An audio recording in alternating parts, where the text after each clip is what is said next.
Okay, it's my privilege to have you in my office for me to be interviewed regarding my perspective on the teaching of the course history. By way of introduction, my name is Mr. Indom Isaac.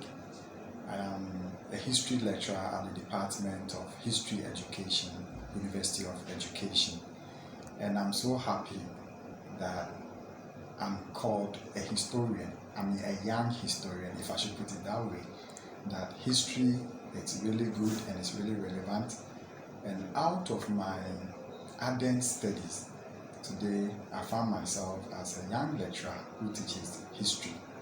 And so, not history to be taught by old people, the aged people that have bald hair and gray hair and beard that could teach history. It has just become a thing of the past.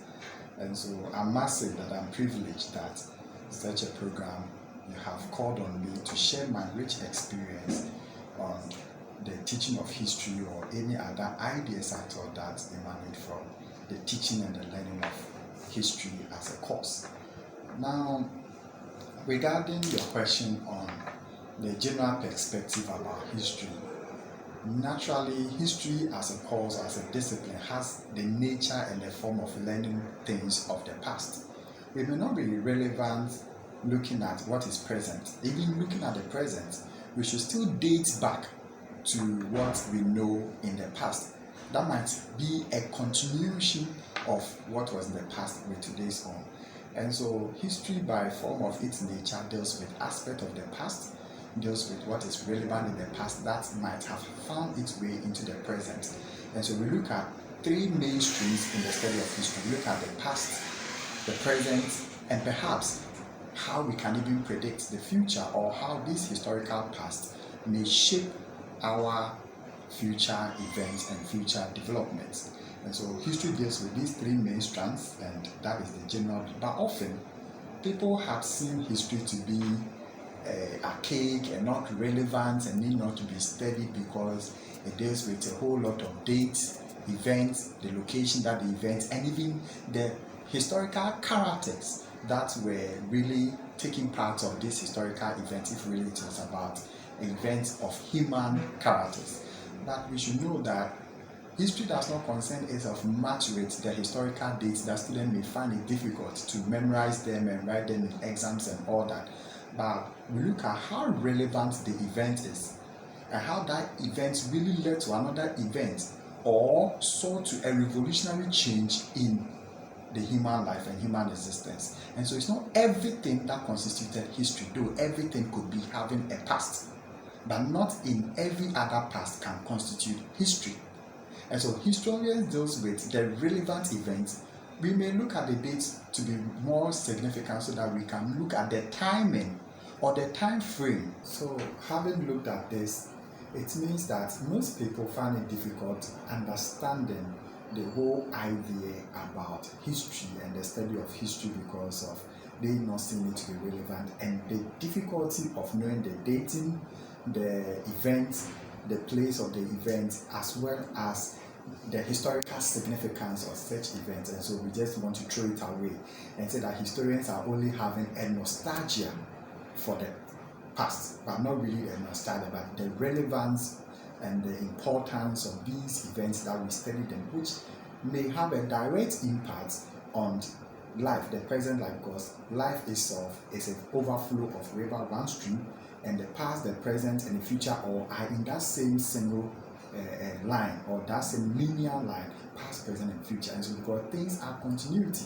hence the need to study history. And so I encourage and also admonish students that if not anything, you can become a future lecturer like me to also teach history, because we are teaching you to go and teach and spread the knowledge of historical past. And so students should not really be fearful and be intimidated by what others that were really not historians and do not have a love for the study of the discipline to discourage them when there is a lot of prospect, there is a lot of knowledge, there is a lot of in-depth understanding about our society and the world as a whole that you get when you study history. But having said that, let me just really put students on a good advantage to advise them as to how to really answer or tackle historical questions. Now, here at the university, because of the increasing student population in reading history, we often want to combine the objective test, or what we call multiple choice questions, with that of essay question. And so as early as level 100, students may have item constructions, which are really in the objective test as well as essay, being part of their end of semester exams. And so for the multiple choice questions, it is easy for a student to make a choice, even if the student does not know what will be the actual answer. And so that one is up to the student's fate. If you choose the right answer, you are marked correct.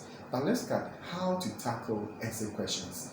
Now, to the advantage of students watching this program, one of the ways to really tackle historical essay questions is to first know the question itself that is being asked. In other words, the theme or the topic within which the question is being asked, you should know. And so if there's a question about how Ghana struggled to get independence, the roadmap to Ghana's independence as an example, spanning from 1945 to let's say 1957 that Ghana really had independence, and the students is to write on that as a question, the students should first give a background story to how the development of Ghana's independence were being done, spanning from that of 1945. And so the student can just give a background introduction, where within the introduction, the student should capture the thesis statement. And when we talk about thesis statement, we are looking at the statement that reflects on what you intend writing on and why you are writing. In other words, the objective of what you are writing. So your essay has an objective, and the objective should be spelled out in the introduction, which we call thesis statement. And so you use part of the question to really tell the thesis statement or the objective of writing. So going back to the example I first gave as the roadmap to Ghana's independence spanning from 1945 to 1957, you can actually look at the whole introduction and just say that the essence of this essay, the essence of this essay or the objective of this essay is to discuss on events leading to Ghana's independence or the roadmap to Ghana's independence. You can also construct your thesis statement as the objective of this essay or the motive of this essay or the purpose of this essay, whichever word that you want to use. So it means you rephrase the question itself as a medium of giving your thesis statement. Then when you come to the body, more often historical essay writing or historical themes that we write in essay form could have its political, its social, its economic, and sometimes it can even have its medical component. And so if you are writing any of these things, like the example I have first used, you can look at the political development leading to Ghana's independence, the social development leading to Ghana's independence. You can look at the economic situation towards Ghana's independence. And so by the time you want to write a good essay, you would have written all the points, all the relevant points into three main fields: the field of political, the field of social, the field of economic. And so by the time you have interrogated the points that you'll be writing on, you would have actually really dealt well with the essay by having four main paragraphs. The political, where all other points that comes under political will come, as in the political situation where the Africans or the Ghanaian nationals were really ostracized in the political development of the group, they not being part of the executive council and even few representation in the legislative council. All these are two main strong points, but they will come under political. And so when you are starting the body, you can start that the political field, or on the political field, the Africans or Gold Coast Africans or nationals were isolated or ostracized in the political administration of their own colony or country. Two, they were also not having fair representation in that of the executive council. Then you come to on the social field, that is another paragraph. The Africans were also not having jobs to do. There were unemployment because of the Second World War situation and all that. Then you come to on the economic field. So by the time you finish looking at all these, you would have actually written a very good essay.